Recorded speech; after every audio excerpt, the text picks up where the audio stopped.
я вважаю, що ми всі народжені для війни, оскільки ми народилися в цей час і в цьому місці. Я теж повірно слухалась. Іди там борщ вари, а ти дітей не народила, на що ти йдеш, в тебе є важливіші функції і місія на цій землі. Сказала, уявіть, що ракета підерська вже летить в це палацо, і у вас лишилось останніх 5 секунд. І зробила 5, 4, 3, 2, 1. Кажуть, що спрацювало. Кажуть, що потужніша була промова, ніж у президента минулого разу. Не знаю. Безвідносно до того, що зараз робить Пінчук Арт-центр. Твоє відношення до Пінчука? Мені там вже закидали, ах, ти вибілюєш його ім'я, там, як ти смієш, будучи в Збройних силах. Майбутнє України зараз визначають ті люди, які беруть участь в бойових діях. Вітаю! Це «Плюс Плюс подкаст». Я його ведучий Сергій Гнезділов. Сьогодні четвер. Ви дивитесь «Громадське ток». Дякуємо вам за це. Сьогодні у нас в гостях Ганна Васик, бойова медикиня і молодший сержант Збройних сил України. Бажаю здоров'я. Вітаю. Ти потрапила в армію не на самому початку повномасштабного вторгнення. Знаєш, от у нас в подкасті зазвичай людина сідає і каже, я прокинувся від звуків вибухів і потрапив в Збройні Сили України вже там через день. В тебе зовсім інший шлях був. Розкажи, будь ласка, як ти потрапила на війну і чи народжена ти для війни? Як в перший день війни я сиділа високо в горах, на озері був острів, в Уганді, на кордоні з Руандою, і я прокинулася в 5 ранку, щоб іти на горила трекінг. Відкрила інтернет, бо до того в мене був Digital Detox, я весь день медитувала. Відкрила інтернет і побачила, що горила трекінгу не буде і що треба щось міняти плани. Тоді не було човна доплити і дістатися до столиці Уганди, до Кампали, щоб рухатись кудись далі. Тому я сиділа весь день на острові, ридала, викурила пачку сигарет «Спортсмен». На той момент не курила, кинула, але якогось африканця була пачка сигарет «Спортсмен», я їх скурила. І поїхала тоді в Берлін, щоб одягнутися, бо я була з маленьким рюкзачком, в сандалях і шортах. Лютий, я завжди так подорожую. Тоді це був вже кінець другого місяця в Африці. Я була в Танзанії, Кенії, Уганда була моєю третьою країною. Я перезавантажувалась між проектом. І дуже хотіла повертатися одразу в Україну і купила квиток на Фліксбас до Львову, але Фліксбас скасували, і я залипла в Берліні, тому що думала, що краще я буду в безпеці, буду займатися благодійною діяльністю. Ми з колегами колишніми з фонду Пінчука заснували фонд великий і думала, що так буде краще для держави, що я зможу краще використовувати свої цивільні менеджерські навички і зможу більше допомогти. Стараюсь не шкодувати про це рішення, але мені було геть кепсько там, дуже некомфортно, закінчилося все клінічною депресією, яку я, на щастя, вилікувала.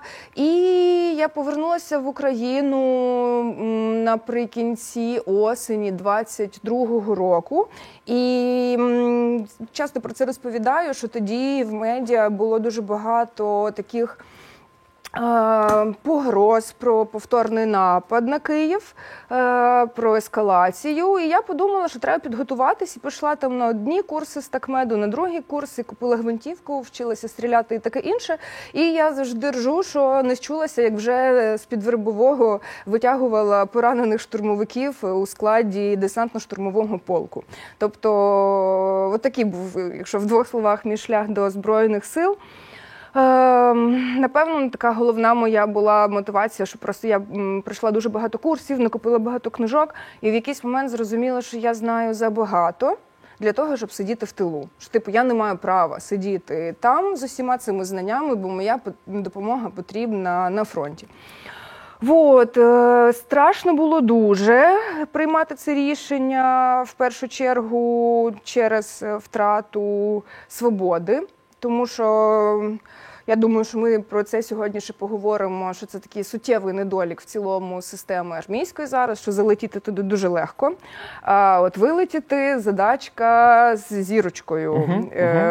Але, тим не менше, я нещодавно писала про це пост, що мій страх, і я думаю, що страх більшості людей, хто прийняли таке рішення, страх втратити Україну, страх втратити державу, він набагато більший, ніж страх недосконалості системи, і через те якось залітаєш і думаєш, що якось там по дорозі розберуся. Типу, не на часі. Скажи, будь ласка, яка в тебе, може, є твоя власна думка про мобілізацію жінок? Знаєш, я би так сказала, що мобілізація це теж примус. Ми зараз, коли розрізняємо, говоримо, що мобілізація це примусова мобілізація, коли людина мусить іти до війська. Я вважаю, що з жінками ситуація така, що ми ще не використали потенціал жінок у процесі рекрутингу. Оскільки суспільство так існувало вже дуже тривалий час, що жінка-військовослужбовиця була маргіналізованим образом. Це якась чокнута, яка кинула сім'ю, кинула дітей, пішла на війну, і її засуджує як суспільство, як сім'я, так і подружки, так і я теж, повір, наслухалась. Іди там борщ вари, а ти дітей не народила, на що ти йдеш, в тебе є важливіші функції і місія на цій землі. Тому я вважаю, що в першу чергу ми мусимо змінити ці речі, і ми над цим вже працюємо. Це вже помалу відбувається і за участю того самого Міністерства оборони, якщо подивитися на соцмережі і комунікацію, на певні підрозділи, на медіа, на теж дуже велику роботу роблять громадські організації, які працюють з жінками-військовослужбовицями, за що їм теж величезне дякую. Ми там будемо. Я думаю, що зараз найважливіша задача – це дати зрозуміти жінкам, що вони можуть приєднатися до Сил оборони України, що там їх готові зустріти, що там їх ніхто не буде чмирити, принижувати, що там їх навчать, і що вони можуть на рівні з чоловіками, а в деяких питаннях, можливо, і краще, виконувати свою військову роботу. І коли вже цей ресурс буде вичерпано, от, наприклад, як з чоловіками, умовно рекрутинг, можливо, цей ресурс вже вичерпаний, і через те треба тиснути на мобілізацію, тому що добровільно ніхто не йде, умовно. Хоча це не так, все ще йдуть люди добровільно, просто дуже мало. І коли ми зможемо переконатися, що всі жінки, які хотіли, долучилися добровільно, це збалансовано з процесами мобілізації чоловіків призовного віку, і все ще недостатньо людей, я думаю, що тоді можна буде говорити про мобілізацію жінок. Дуже цікава думка, до речі. Але ти знаєш, мені здається, що тут теж важлива така штука. Я думаю, що, по-перше, це треба розуміти і самим жінкам, і мені, і суспільству, що це дуже велика сила і потенціал. Жінки у нас дуже класні. Просто в патріархальному суспільстві багато речей і певних процесів, вони склалися так, як склалися, і це теж дуже тривала робота змінити це в головах людей. І тут важливо, я думаю, розуміти і жінкам в тому числі, що майбутнє України зараз визначають ті люди, які беруть участь в бойових діях. Люди, які зараз виганяють ворога звідси. І якщо ми віддамо це все суто чоловікам, і, наприклад, потім, можливо, буде якась квота в Верховній Раді депутатів, що це мають бути лише люди ОБД, тому що вони воювали, вони взяли у відповідальний момент на себе відповідальність за хід війни. І якщо там будуть тільки чоловіки, тоді ми знову заліземо назад в патріархат. Тому тут треба жінкам теж розуміти, що це їхній час і можливість, так би мовити, вікно можливостей вирівняти права, але для рівності прав потрібно вирівнювати і обов'язки, як ми знаємо.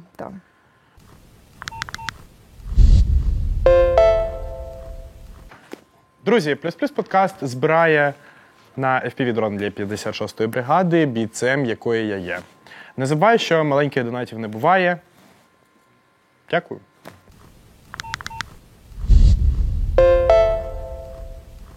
Про важливість культурної дипломатії, тому що про кримських татар заговорили, коли Джамала вийшла на сцену Євробачення, про таку українську культуру співочу заговорили, коли там Калуш вийшов на сцену Євробачення. І, в принципі, культурна дипломатія в сучасному світі – це один з найпотужніших чинників при прийнятті певних рішень. І ти часто буваєш на великих культурних подіях, часто представляєш Україну на них. Наприклад, нещодавно повернулась з Венеційської бієнале. Розкажи, будь ласка, про культурну дипломатію, наскільки це важливо та як сьогодні Європа сприймає нашу війну? Та, супер, дякую за питання. На Венеційській бієнале існує офіційний паралельний проект. Це велике палаццо на декілька поверхів, де представлена виставка від Пінчук-арт-центру, там роботи українських митців цього року, і українських, і міжнародних. Безумовно, вважаю, що говорити дуже важливо. І, знаєш, наприклад, на порівнянні, до цього я була на Мюнхенській безпековій конференції, ми там в складі делегації військовослужбовців і ветеранів, нас було 5, ми цілими днями протягом 3-4 днів говорили з міністрами оборони різних країн, наприклад, з керівником розвідки естонської, з прем'єр-міністркою Естонії, просимо зброю. Якщо дуже-дуже спростити, через свої особисті історії ми просимо зброю. Тут очевидно, що напряму попросити зброю ти не можеш, бо ці люди не приймають таких рішень. Але тим самим вони створюють цей тиск своїми голосами, вони можуть створювати запит на прийняття певних проукраїнських рішень, які, можливо, матимуть результатом надання тієї самої зброї. Під кожну таку подію треба, очевидно, що формулювати відповідні меседжі, тому що, наприклад, якщо там на Мюнхенській безпековій конференції це були такі більш раціональні процеси, пов'язані з військовими історіями. Там, наприклад, я розповідала про наші невдалі штурми на певних французьких бронячках, які не годяться для штурмів. Там я писала про це, взяли блокнот і спитали, а яка броньована техніка вам потрібна? Це вперше в житті в мене таке було, що поставили питання, яка броньована техніка мені потрібна. З митцями і з культурною елітою треба працювати з емоцією. Тому я там використала такий прийом, теж через виставка називалась «Чи наважитись ви мріяти?» чи «Наважитись мріяти?» «Dare to Dream». І я говорила, що вони теж так впевнені в своїй захищеності, що в них є завтрашній день, післязавтрашній. Кажу, а уявіть там, як живемо ми в Україні. Ми не впевнені, що завтра наступить. Ми не впевнені, що навіть сьогодні ми будемо живі. І зробила зворотній відлік. Сказала, уявіть, що ракета підерська вже летить в це палацо, і у вас лишилось останніх 5 секунд. І зробила 5, 4, 3, 2, 1. Кажуть, що спрацювало. Кажуть, що потужніша була промова, ніж у президента минулого разу. Не знаю. Хочеться вірити. Тому тут результат не буде очевидним і швидким, але знову ж таки я вважаю, що треба, як я сказала раніше, використовувати всі можливості. Якщо це спрацює хоча б для когось, супер. Наприклад, після промови до мене підійшов один куратор і каже, що Ганна, ти знаєш, для мене українська війна була чимось таким дуже-дуже абстрактним, там, коли я бачив це в новинах. Тепер, коли я чутиму про війну в Україні, я уявлятиму твоє обличчя, що вона для мене стала чимось особистим, що твоя історія тепер для мене буде нагадувати, що за цими новинами стоять реальні люди зі своїми болями і зі своїми проблемами. Але сумні новини в тому, що, наприклад, основний проєкт великий в Арсеналі в Венеції, на Венеційській бієнале, і в садах Джардіні, там не згадується Україна. У них там Сирія, колоніалізм, Африка, оці всі питання, які дуже важливі для порядку денного Західної Європи. Але Україна там представлена лише завдяки павільйону Пінчук-арт-центру. Потім поляки, за що їм дуже вдячно, віддали свій павільйон українським митцям в відкритій групі, які зробили дуже потужний проєкт. Дуже раджу подивитися. Всім називається «Повторюйте за мною». Там типу караоке. І звичайні люди, внутрішньо переміщені особи, кажуть, там, наприклад, танк там такий-то. І це написано буквами як караоке. І вони кажуть, повторюйте за мною. Стоять мікрофони, і люди повторюють звуки зброї. Тобто це теж через таку емоційну штуку стараються митці там донести якийсь шматочок трагедії нашої української. І отут питання, до речі, я теж по дорозі назад зустрілася з Севгіль Мусаєвою. Ми раніше співпрацювали в «Українській правді», я колись була ще виконавчою редакторкою розділу культури «Української правди». І вона поверталася з Перуджі. Це найбільша журналістська подія світова. Вона каже, що там теж про Україну геть ні слова, 3 панелі якихось було. І ми з нею обговорювали, і взагалі між собою, там з митцями теж, в чому причина, чому 2 роки, там, умовно, знаєш, минула бієнале 2 роки назад, це було через 2 місяці після початку повномасштабного вторгнення, можливо, не було змоги переробити експозицію. Зараз вже 2 роки. Я думаю, моя особиста здогадка, що частково це страх. І як мені пояснювали там деякі люди, які мають доступ до як не знаю, правильно це сказати, до сильних людей чи до людей, які приймають рішення, що це страх. Вони бояться Росію, вони бояться ядерну війну, вони бояться Третю світову війну, тому вони мовчать про це. Але знову ж таки, нібито зазвичай митці говорили про те, про що бояться люди, а тут навіть митці не говорять про це. Тобто жодної згадки про якоїсь загрози Третьої світової війни чи ядерної війни немає. Тобто це або страх, або та сама помилка, якої припустились українці 2 роки назад. Переконання в тому, що все буде супер, що це ні за що не станеться, що це десь дуже далеко і що вони не наважаться цього зробити. Тому, можливо, вони теж думають, що це десь там в Україні, Україна стягує і молодець, стягувала 2 роки, напевно, ще стягне якимось дивом. Але що з нами це ніколи не трапиться. Типа, ми тут живемо своїми попередніми проблемами, як і все життя, і нащо нам взагалі ці питання якимось чином висвітлювати, нам не цікаво, бо це геть далеко і нас не стосується. Так, на жаль, коли ми комунікуємо з європейцями, здається, треба розповідати про нас, як ми до цього ставились 2 роки тому. Держава не допрацьовує на культурному фронті. Та слухай, а на якому допрацьовує? Ага, зрозумів. Скажи, будь ласка. Безвідносно до того, що зараз робить Пінчук Арт-центр. Твоє відношення до Пінчука? Слухай, дуже контроверсійне питання. Мені вже, я коли постила якісь сторіки про те, що я була на Мюнхенській безпековій конференції, мені там вже закидали: ах, ти вибілюєш його ім'я, там, як ти смієш, будучи в Збройних силах.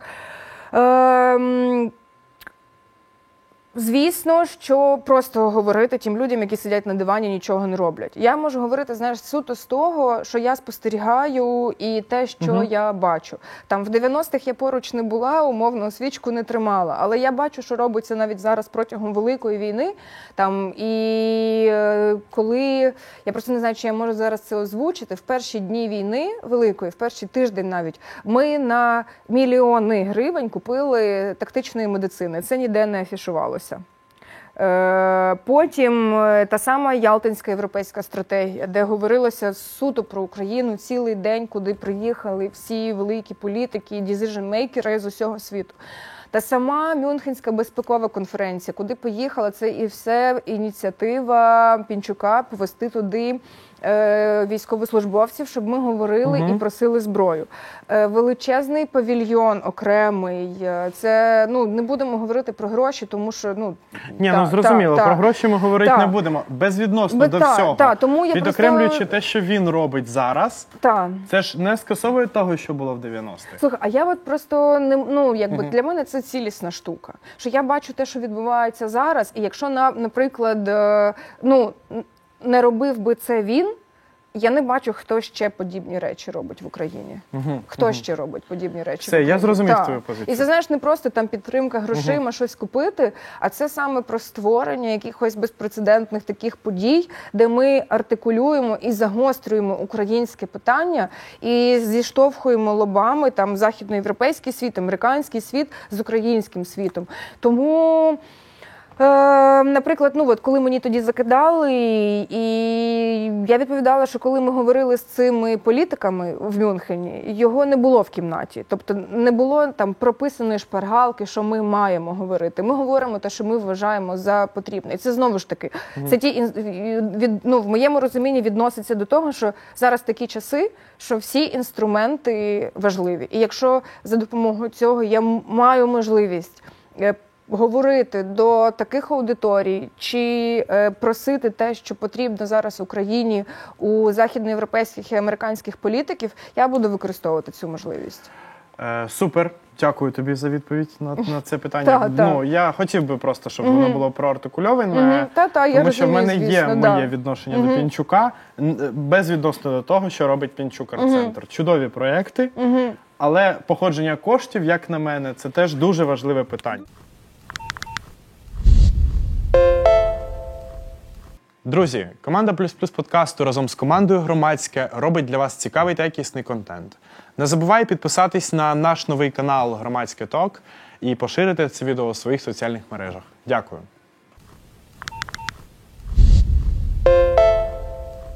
Я згадала, що ти ще ставив питання про народжених на війни для війни. Так. Я би дуже хотіла це прокоментувати, тому що теж думаю багато про це. Я вважаю, що ми всі народжені для війни, оскільки ми народилися в цей час і в цьому місці. Можливо, там, не знаю, якісь прихильники езотеричних теорій і скажуть нам, що у душі запитують, де і коли вона хоче народитися. Ми цього не знаємо, як люди, які вже там в цьому вимірі існуємо. Тобто, якщо ми народилися тут і зараз, я вважаю, що кожен і кожна громадянин і громадянка України зобов'язані прийняти цей бій, прийняти цей виклик і тією чи іншою мірою допомогти Україні зараз вистояти. Це задача мінімум, а задача максимум. При тих всіх складних викликах і задачах паралельно і разом з тим вдосконалювати систему, оскільки, якщо ми хочемо запрошувати людей все більше долучатися до системи, очевидно, що ми маємо робити її більш комфортною і зручною для тих людей, кого ми до неї запрошуємо. І тому мені дуже допомагає така порада моєї психотерапевтки. Вона каже, що якщо, наприклад, ти там запланував собі якусь пляжну вечірку, підготував купальник, підготував там, не знаю, якісь бльостками намазався, а тут ти визираєш за вікно, а там сніг, то буде трошки якось дивно іти в купальнику гуляти під сніг. Тому якщо там сніг, ти одягаєш шубу чи куртку пухову, одягаєш лижі, і ти мусиш адаптуватися під ситуацію. Тому, звісно, ми всі планували собі інші життя. І я в тому числі геть не планувала бути військовослужбовицею. І колись, коли там в університеті я вчилася на політолога, на філософському факультеті була можливість піти на військову кафедру. Я тоді була хіпі, жила в індійських ашрамах і думала, що я ніколи нікого не хотітиму вбивати. Але сонечко змінилось на сніг, часи змінилися, і мій купальник хіпі вже нікому не потрібен. Потрібні лижі, потрібна гвинтівка, потрібен екіп і потрібно відповідати викликам часу. А у разі, якщо не поміняти, що буде? Якщо не поміняти купальник, будеш як дурочка ходити в купальнику під снігом, мерзнути і... І помреш, врешті-решт?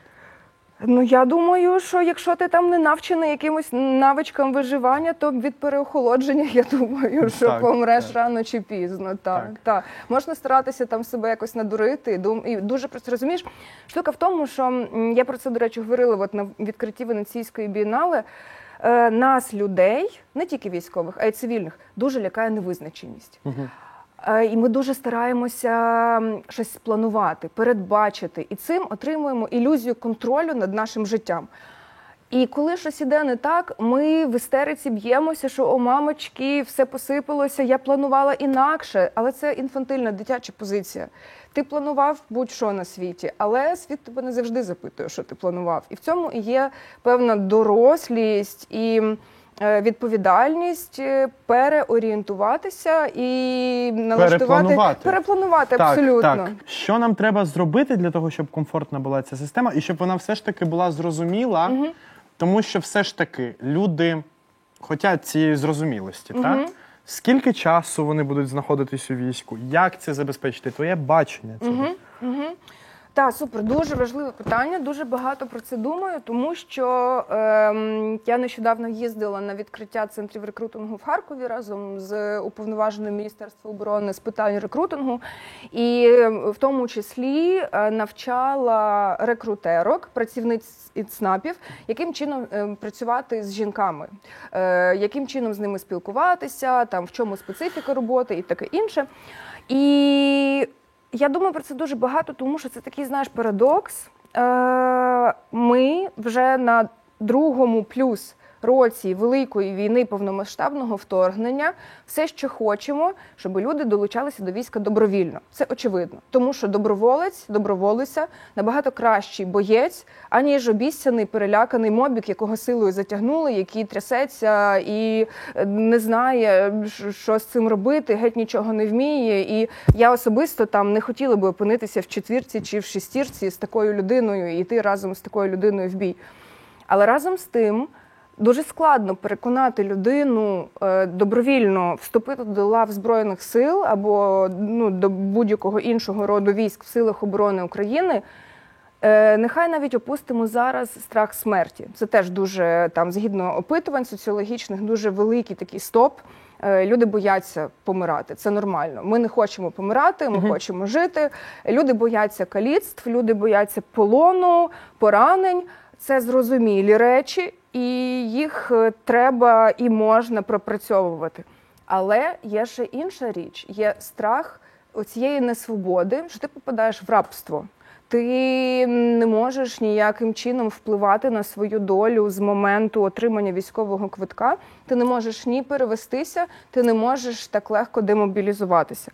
І тому я думаю, що дуже важливо працювати над цим, і тут необхідно і самим військовим говорити про це, і громадянське суспільство мусить теж тиснути на органи державної влади, тому що, звісно, на початку Великої війни, і навіть коли я мобілізувалася, те, що я озвучила, що страх нашої поразки був набагато сильніший за страх недосконалості системи. Але час минає, і з поваги до людей, які прийняли цей бій першими, які досі сидять в окопах, які досі штурмують, які досі риють цю другу лінію оборони, з поваги до них треба розробляти і якомога швидше презентувати прозору і зрозумілу систему, яким чином будуть відбуватися як ротації з війська назовні, так і ротації, можливо, всередині системи.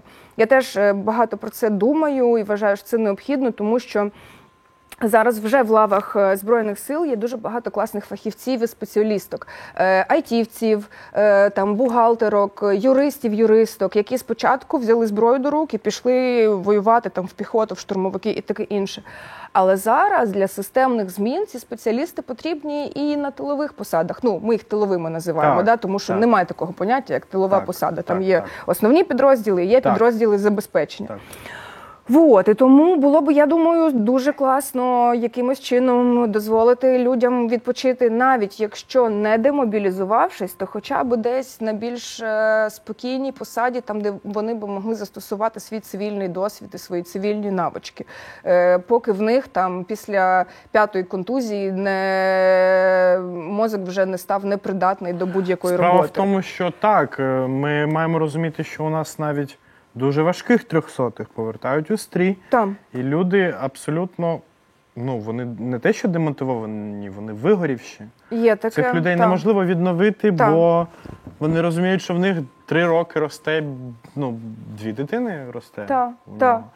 Що робити? Це дуже сумно. І знаєш, мене ще тут засмучує те, що, як ми бачимо, зараз дуже така дискусія гаряча з приводу того, яким чином попіклуватися про людей за кордоном, щоб вони захотіли повернутися потім. Яким чином попіклуватися про людей призовного віку, щоб зробити їм комфортні умови, справедливості, дотриматися при броні чи відсутності бронювання. Тобто держава, під державою я маю на увазі органи державної влади, вони шукають акуратних, ввічливих рішень до різних груп суспільства, але чомусь до військовослужбовців оцих рішень поважних, щоб, я думаю, ветерани і діючі військовослужбовці відчули, що про них піклуються, про них думають, їх поважають і їм вдячні. Я думаю, що треба працювати над цими рішеннями якомога швидше. Мені здається, я знаю відповідь на це запитання, якщо це було запитання. Чому до військових ставляться саме так? Тому що ми завжди були класом, який мовчав, який не говорив про свої проблеми, який не говорив про те, що важливо для цього класу. І я кажу і про ветеранську спільноту, бо ветеранська спільнота, на жаль, вона поверталась з фронту, раз на рік зустрічалась, астаграмілись, розійшлись, і на цьому все. Покричали, що мер не дав 100 землі, чи скільки він мав їм дати. На цьому, в принципі, вся ветеранська діяльність, вона була завершена.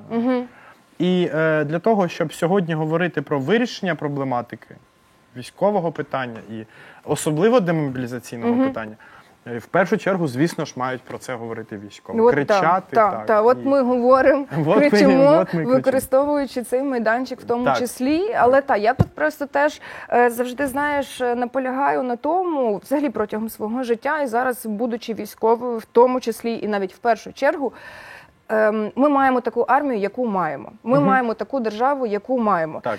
Але ми обрали цю владу, яка зараз робить непопулярні рішення, які нас не влаштовують. Це наша відповідальність, це моя відповідальність, як і відповідальність кожного іншого громадянина і громадянки.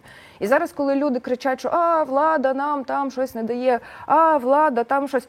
Цю владу обрали ми, ребята, тому це наша відповідальність. І давайте тепер будемо наступного разу, коли буде така нагода, ми будемо свідомо до цього підходити і з усією відповідальністю робити так, щоб ми обирали таку владу, до якої потім ми зможемо пред'являти претензії. І це тривалий час, звісно, і це не буде моментальна якась зміна, але над цим треба працювати. Тому я веду до того, що це так...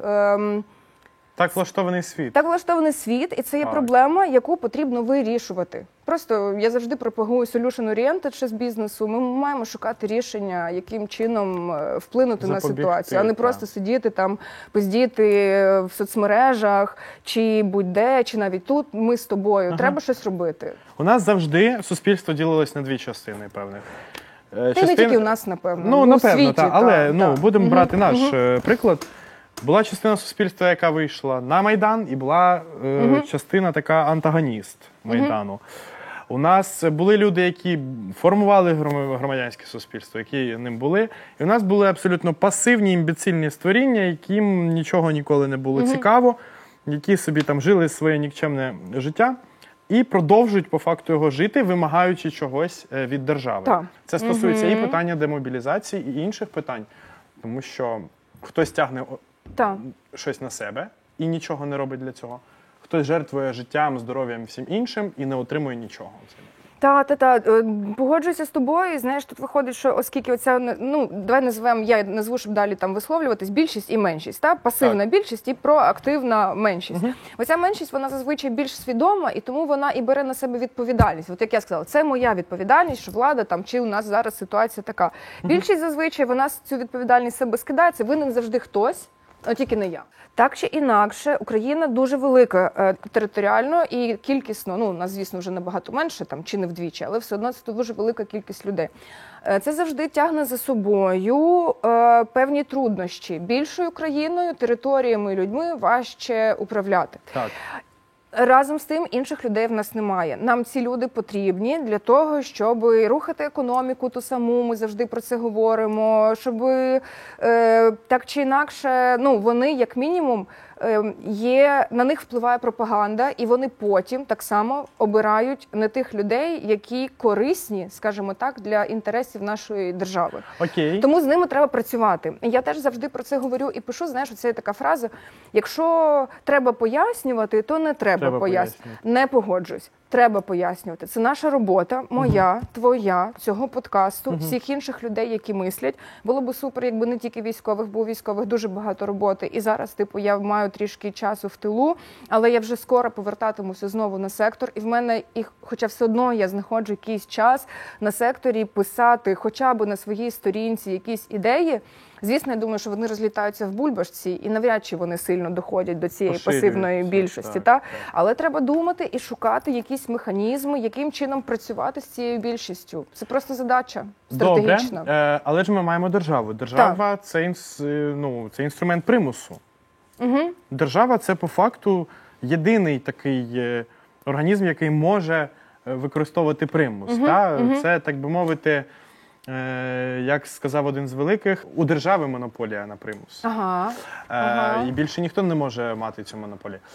Чому тоді ми не вимагатимемо у держави рівних прав і рівних обов'язків? Слухай, можемо вимагати.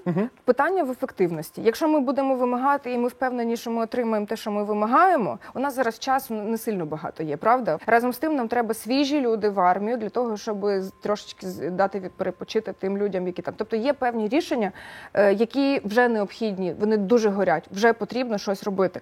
Ми можемо вимагати, звісно, і треба вимагати. І будь-які там форми мирних протестів, будь-чого, медіа, тиск, громадських активістів, будь-чого, що може бути, треба використовувати. Але разом з тим, якщо ми можемо придумати і запропонувати ще якісь інші рішення, які могли би допомогти, я думаю, що тут все потрібно використовувати, зважаючи на те, який у нас величезний ворог і які виклики часу, треба якось мобілізувати максимально всі наявні ресурси.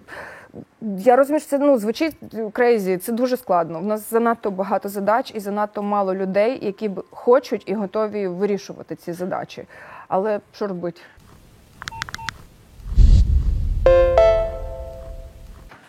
Друзі, «Плюс-плюс» подкаст збирає на FPV-дрон для 56-ї бригади, бійцем якої я є. Не забувай, що маленьких донатів не буває. Дякую.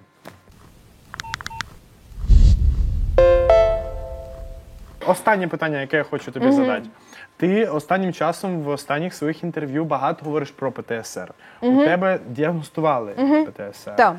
Чому сьогодні важливо говорити про це? І наскільки великий відсоток військовослужбовців, на твою думку, страждає ПТСР або буде страждати? Наскільки широкі масштаби цієї проблеми в Збройних силах України? Слухай, дякую за питання. У мене після повернення з сектору діагностували ПТСР доволі високого ступеня і депресію легкого ступеня. Я займалася з військовою психологиною без медикаментів, тому що цей рівень сказали, що можна спробувати вирішити за допомогою психотерапії і занять з психологом. Вважаю, що дуже важливо про це говорити, і там умовно мене люди вважають сильною людиною, з огляду на те, що я роблю і як я справляюся з викликами, які життя мені підсовує протягом всього періоду мого існування. Я думаю, що це в нашому суспільстві трішки стигматизована проблема, що зізнаватися в психологічних проблемах – це визнавати свою слабкість. Це щось таке, що у нас, просто я думаю, що можливо, якщо колупатися в коріння буде походити з того, що психіатрія дуже тривалий час була карним інструментом, в психушку засовували якихось неугодних людей. І тому словом, це занадто така глибока тема, зараз не встигнемо про це багато говорити. Але я думаю, що ПТСР він не тільки у військових, я думаю, що у цивільних теж у багатьох, і більше того, у цивільних, які за кордоном, в них теж є ПТСР. Тому що ПТСР – це посттравматичний синдром. Травма може бути дуже різною. Травма – це може бути зґвалтування. Травма може бути, коли дитина в тебе на очах кішку машина переїхала. Тобто може бути величезна кількість того, що спричиняє. Я думаю, що це потрібно нормалізувати. Я дуже рада, що у нас помало в суспільстві це відбувається. Завдяки Лісовій поляні, завдяки дуже багатьом іншим фондам, програмі «Як ти» від першої леді. Словом, цих програм багато. Але, знову ж таки, я досі знаю, що військовослужбовцям, таким рексам, тіграм складно визнати, що в них є якісь проблеми. Хоча, я думаю, що помалу, якщо ми будемо про це говорити і нормалізувати це, і поставимо це в один ряд з іншими проблемами, і з іншими захворюваннями, то з цим точно можна працювати. У мене, наприклад, серед симптомів була дуже сильна, те, що дискомфорт доставляла, це дереалізація. Коли ти так дуже відсторонено сприймаєш все, що відбувається в твоєму житті. Безсоння в мене досі, прям серйозно. Це, очевидно, що впливає на твою продуктивність протягом дня. Це треба визнавати, про це треба говорити, треба просити собі час і можливість відпочити, тому що, як у мене трапилася ситуація, я повернулася з сектору, і я одразу мусила працювати дуже багато в новій частині, по службі. І в мене не було можливості, в мене була коротенька відпустка, але толком це не дало мені відпочинку, тому що подібні проблеми, якщо вони глибокі, вони потребують і достатнього часу для відновлення. Але З цим точно можна працювати, це точно лікується. Дуже залежить, я не можу визначити час, як швидко, тому що залежить від стану людини і від рівня її пропрацьованості. Але про це точно треба говорити, що це точно не соромно, це нормально, і ти не станеш меншим рексом чи меншою рексіхою від того, що ти визнаєш, що у тебе є якісь проблеми. Принаймні, для мене це навпаки прояв сили говорити про певні проблеми. Знаєш, як ми зараз нормалізуємо. Так воно і є. Так. Тільки сильна людина може розказати про свої слабкості і визнати їх, і працювати над ними. Да. Так. Я дякую тобі за сміливість говорити все те, що ти сьогодні казала. Дякую за цю розмову, вона була дуже цікавою. Дякую тобі. Вам, глядачам, дякую за те, що дивитесь «Плюс-плюс» подкаст на Громадському. Це військовий подкаст без цензури. Щочетверга чекаємо вас. Залишайтесь з нами.